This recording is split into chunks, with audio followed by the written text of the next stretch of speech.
Don't Breathe 2 is finally out in theaters, and what did I think about this movie? It was okay. This movie takes place 8 years after the events of the first film. You have Stephen Lang's character who's now taking care of this little girl for the last 8 years, and you kind of understand how it happened, but you don't really have the full story. You can definitely tell this girl wants to know more about her past, but Stephen is hiding something from her. And props to the marketing for not really showing a lot of some of the revelations that happen.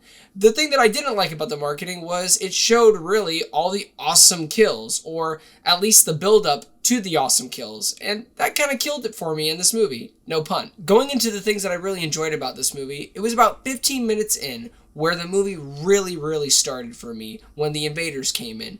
And it honestly took place in that scene for a lot longer. I didn't think we were going to be in there for 30 or so minutes, but we were there for a good amount of time, and I actually enjoyed that because you were on the edge of your seat. It reminded me of the feeling that we got in the first movie where they were covering their mouths, they were making sure that the blind man wouldn't be able to hear them, that they were trying to get out to live and survive, and you kind of get that feeling, but there's a new feeling to it. There's these guys who are there to kill him, and he is kind of in the hiding a little bit, and he's waiting for that sneak attack. And it's a little bit of a different dynamic with this movie, and I really enjoyed that. And this little girl, who's actually really good at acting, she brings a new flavor to this film, and I really thoroughly enjoyed it. There's some cool character beats that happen with her character and some revelations that happen throughout the film. There's a couple plot twists that actually happen, not just one, but two, that I actually enjoyed and made the film really engaging throughout the whole movie. The pacing in this isn't really bad. It is a little bit of a shaky start in the first 10 or 15 minutes, but like I said, when you get to that moment where the movie really starts, it's awesome. Now, obviously, when people go to see Don't Breathe 2, they come here for two things: Stephen Lang and the kills. And do they deliver? Yes, they do. The kills are very unique. I love the set pieces in this movie, the locations, everything about it.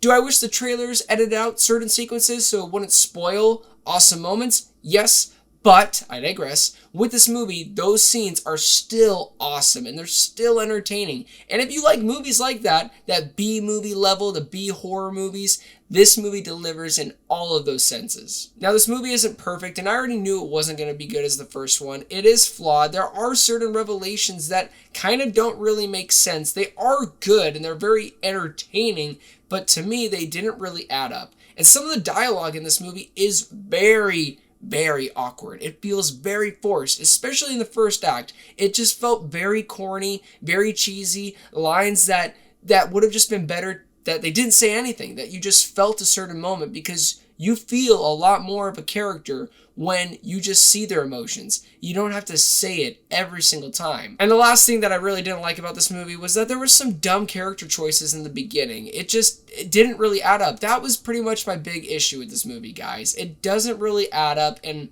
certain sequences when it comes to the story, the plot, the character development. There really isn't any character development. Stephen Lang's character is great, but you don't really learn anything new about him, and that was kind of disappointing for me. So overall with this movie, guys, it's a very entertaining time. There's a lot of good action in this. There's a lot of good kills, a lot of good thrills, a lot of good suspenseful moments.